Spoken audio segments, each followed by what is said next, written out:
Now, if you've been paying attention, you know that Ironheart is not doing that well, ratings-wise, at least from looking at Luminate's viewership charts. We'll get a better picture when the Nielsen numbers come out, but those aren't going to be out for a minute. We're not going to see those results for a little bit. But it looks like this show is a stinker. I covered this yesterday. It did not make the streaming originals, and it had plenty of minutes to be added up. We had 3 episodes. Nothing. Nobody cares about this show. Marvel knows that. They knew this was going to happen. That's why they're dropping it like they are by releasing the entire thing within 2 weeks. I'm honestly surprised they didn't release it all at once like they did with Echo, because internally, at least according to insiders that a lot of people have talked about, including Nerdrotic, who said his insider called it one of the worst things that they've ever made at Marvel. They know the show is a stinker. So, surprising nobody, the show did terrible with people and no one's watching it. Let's get to the people. Let's talk about reviews. Some new stuff has dropped in the past 24 hours. They're trying to turn the ship around. So now, a week after its release, Ironheart is now certified fresh. Rejoice! They've come through.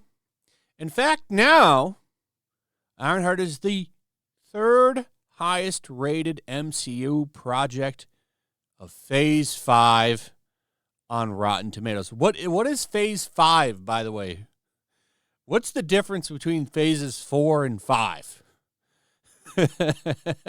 So, it's up there with Thunderbolts? Whoa. What an accomplishment. So this is the spin now. This is the spin. And by the way, let's take a look at the big news on what everybody is going insane for. That would be this. Based on 76 reviews, Ironheart is now certified fresh at 86%. But I want to show you something funny. Okay? So you have all critics, 76 reviews, right? We change it to top critics, 58%. And that's based on 19 reviews. Now, I don't know what gets you that top critic status, but apparently the top critics think the show is shit, and they line up with the audience score. Now, the audience score, this is telling. This is how you know something is dog shit. Not with the top critics, but with the all critics. And this doesn't just apply to Marvel. This applies to everything. This is a good indicator if something is dog shit.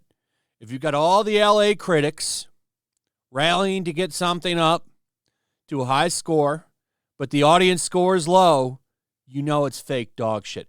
And we have evidence that they lie for access.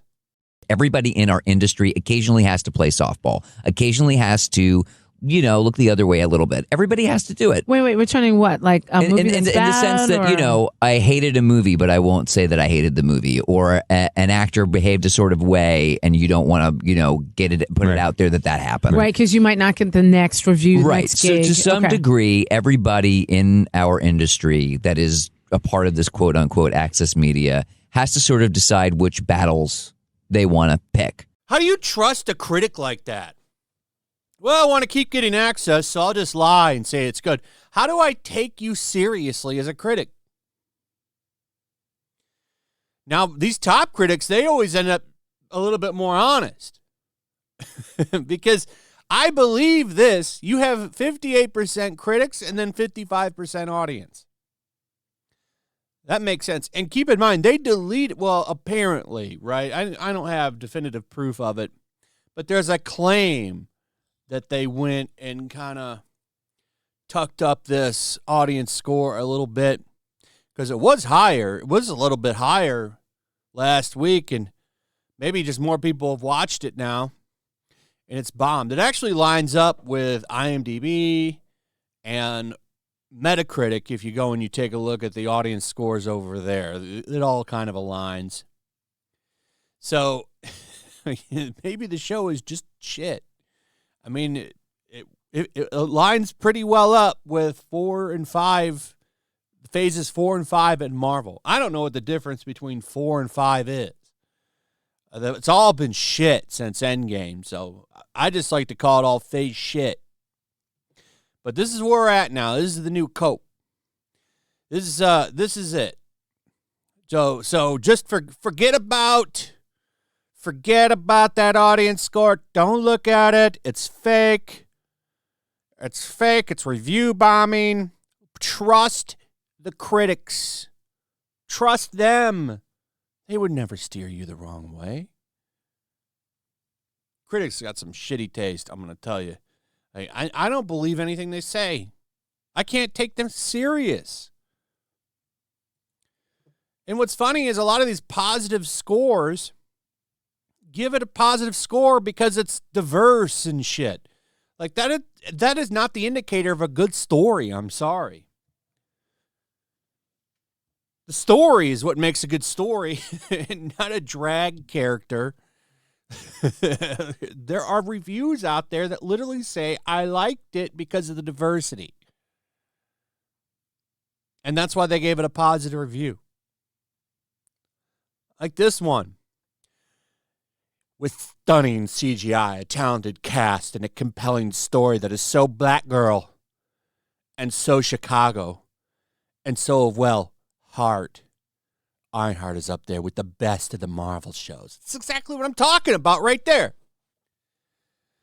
It's a geek girl riot. Ironheart left me with strong 50-50 feelings. I'm here for the cast, the creatives behind it, and the visuals, but the story doesn't energize me. So, Geek Girl Riot likes the diverse cast, and that's basically what they're saying there. Oh, it's got a masculine presenting non-binary character, a drag queen character, and it's black girl story. So even though the story doesn't energize me, I'm going to give it a positive review because of progress. That's basically what that is. Even the positive reviews are bad. Look at listen to this one. And this is a newer one. This is from June 28th. Ironheart has endless shoehorning of references to previous lore, which is true. The MCU can't stop reminding you that they used to be best buddies with them, so it's hard for the new characters to feel anything but flat. But it's a positive review. And that's true. They shoehorned all kinds of shit in here. Like Obadiah Stane's wuss son. Oh, yeah, Tony Hawk and Obadiah, they didn't like each other, but now we're gonna have Riri fight him, and he's so gonna be a villain. He's for sure gonna be a bad guy at the end of the day. There's no way that guy is a good guy. He's a white man. He's done. He's gonna be a villain for sure. Oh yeah, she fought his son. It was passing the torch. What a joke. Oh, man, I'm here for it. So the new ones come out today. I'm going to watch those, and then we'll do a whole review thing for this on Saturday for Flashcast and talk about it. And then we'll be done with this show. That is the one thing that Marvel was smart about, though I still think they should have put all 6 episodes out at once. So they're going to get a little bit extra heat. But unlike previous shows, this show won't get roasted for 6 weeks. It's going to get roasted for 2 to 3, and then it's going to die out. By next week, the news cycle on Ironheart will be died out. Everybody will have made fun of it. Like Critical Drinker just put a video out the other day. He'll probably put out one more reviewing the entire series, and then they won't have to worry about him trashing the show. Same with Neurotic. He'll probably put out 1 or 2 more videos on this, and then they won't have to worry about that anymore either, because those videos get millions of views, and it's just a bad look for Marvel. There's more people watching those 2 videos than they're watching anything else. There's more people watching the reviews from Critical Drinker and Nerdrotic than there are people actually watching this stupid show. That's actually, honestly, the best thing about these shows is that everybody makes funny videos about it. Like, Az will put out funny videos on this. I'm sure Disbrew. In fact, I'm pretty sure he already has. I got to go watch those because he's pretty funny. So, it is kind of fun when these shows come out for those reasons. But at the end of the day, honestly, I'd rather have a good Marvel because I really I'm a huge comic book guy, which is why I made my own comic book. And we'll talk about that in a minute. So I like comic book movies and shows, and they used to be something we would get all the time, and now it's just been nothing but shit. I'm really hoping that Superman is good. We'll see. But they've run it down so bad that it's practically killed the medium, man. They're going to end up having to rest comic book material eventually because it's just not going to be profitable if they keep this. And it's already not profitable. It's actually kind of a gamble now. Superman is a gamble. Look at IGN Movies gave this a bad review. Wow. And they're like, that's right. Yeah, they gave it a 5. That's crazy. It's literally worse than Concord. So, comment. Let me know what you think about all this. Also, if you would, please subscribe. That's free to do, and it's awesome to subscribe. It's also awesome to check out my comic book, which went over 100K in sales. You should see what all the hype is about and check it out. There's a link in the description. You can jump in on this book for $17. Starting price for cover D is $17. It's not a wallet buster. Now, of course, if you want to spend more, you can pick up all 4 covers. We have CGC slabs that are signed by me. I'll be going down to the RIPA warehouse to sign these books pretty soon, actually. We will be going to print, so there will be limited numbers by the time the campaign ends, and that's coming up here at the end of this month, so don't wait too long. Check this book out. You're going to love it. And with that, subscribe, comment, like, share the video and the campaign. Those both help out a lot, sharing links. And hit that notification bell, and we'll see you on the next one. Peace. The year is 1945. World War II rages from the halls of Buckingham Palace to the shores of the Nile River. Even now, the clash between freedom and tyranny is about to boil over.